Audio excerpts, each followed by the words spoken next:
Brexit Britain has been able to sidestep paying an eye-watering £18 billion towards the European Union's huge 2022 budget because of its departure from the Brussels bloc. On Tuesday, the European Council and European Parliament reached an informal political agreement on the budget for 2022, with the European Commission acting as an honest broker. It means €170.6 billion, £145.8 billion will be spent by the Commission next year, with spending areas also set in stone as part of the wide-ranging plan.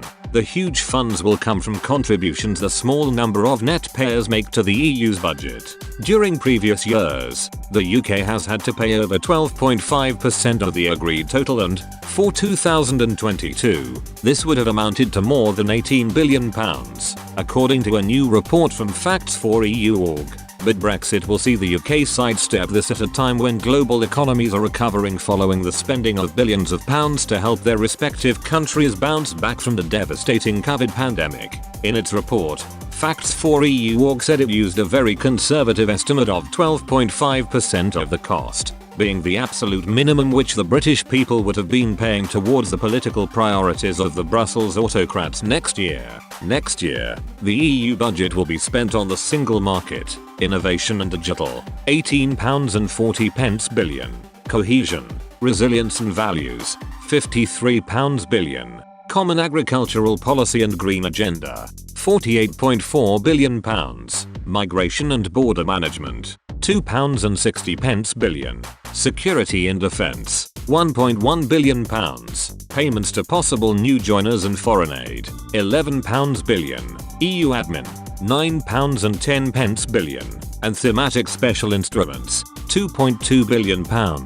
The research firm has suggested extras the UK would have been in for, which do not appear on the EU's main summary. These include a €5 billion off-budget EU peace facility, described as an extra defense budget controlled by the Commission that Facts4EU.org claims doesn't appear in the official figures. Facts4EU.org said, it is also worth mentioning that whilst payments to the EU's wannabe member states, plus foreign aid, are set at €12.9 billion, its commitments are 33% higher, at €17.2 billion. This difference will have to be paid in the following years. Finally, £53 billion of the total in our table above is for cohesion. This is an EU fund that only pays out to less developed EU countries and which has been giving them enviable new motorways, railways, and other infrastructure. The UK was excluded completely and never received a penny from this massive fund, despite paying for a significant proportion of it, but, under the terms of the Brexit withdrawal agreement agreed by former Prime Minister Theresa May, a chunk of the money will still be paid by the UK to the EU.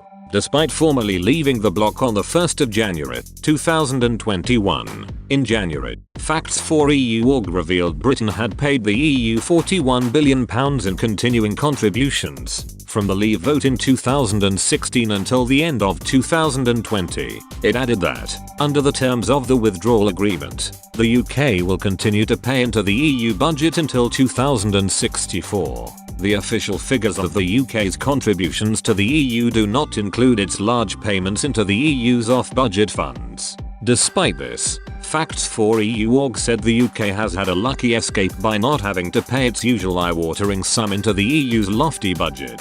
The research firm concluded, with an EU budget in 2022 of £146 billion, the UK would have been in for a sizable proportion of this, if it were not for Brexit. As it is, and as a result of the early agreement by Theresa May when she was still PM to pay the EU a divorce bill which has no basis in EU or UK law, the British taxpayer will still be paying monies to the EU until the year 2064. The best we can say is that at least the United Kingdom will be paying a great deal less towards the priorities of the Brussels Eurocrats, and far less in a wealth transfer to poorer EU countries which the Commission portrays as its own largesse, than would have been the case if the British people had not voted Leave in 2016.